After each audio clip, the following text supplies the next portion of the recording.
जय जिनेन्द्र। स्वागत है आप सबका जैन पाठशाला में। मैं नेहा जैन के द्वारा आज हम मंदिर और स्थानक में समान रूप से मान्य 5 अभिगम के बारे में जानेंगे। अभिगम यानी कि मंदिर या उपाश्रय या स्थानक में जाते समय पालने योग्य नियम।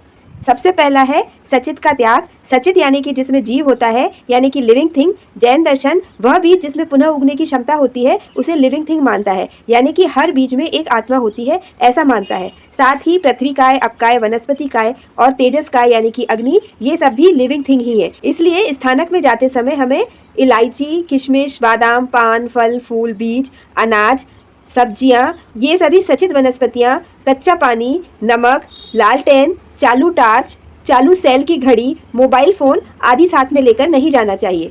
वहीं मंदिर में जब भी हम जाएंगे तब जो वस्तुएं पूजा में काम नहीं आने वाली हैं, ऐसी खाने पीने की या अन्य चीज़ें मंदिर के बाहर ही त्याग करके मंदिर के अंदर प्रवेश करना चाहिए। दूसरा है अचित का विवेक या अचित का ग्रहण।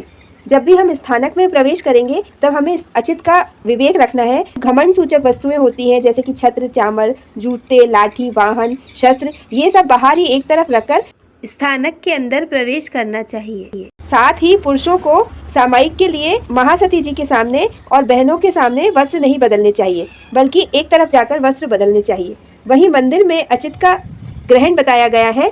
इसमें पूजा के योग्य सामग्री को ग्रहण करना चाहिए और यह सामग्री भी अचित होनी चाहिए। कभी भी खाली हाथ से मंदिर में प्रवेश नहीं करना चाहिए। इसके बाद तीसरा है उत्तरासंग।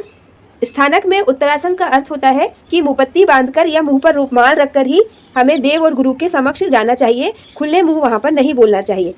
जबकि मंदिर में उत्तरासन का अर्थ होता है कि पूजा के योग्य खेस का परिधान करना चाहिए और स्त्रियों को 3 ही वस्त्र धारण करने चाहिए। 3 से ज़्यादा वस्त्र पहनकर पूजा नहीं करनी चाहिए।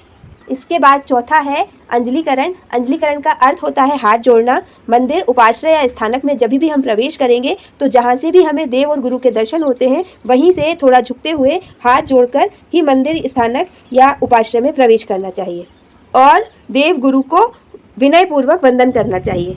इसके बाद 5वां है प्राणिधान या फिर मन की एकाग्रता। ग्रह कार्य के प्रपंच या पाप कर्मों से मन हटाकर देव और गुरु जो बोलते हैं उसे एकाग्रता पूर्वक सुनना चाहिए और प्रभु भक्ति में भी एकाग्रता रखनी चाहिए, मन, वचन और काया तीनों से। इसी को प्राणिधान या मन की एकाग्रता कहते हैं।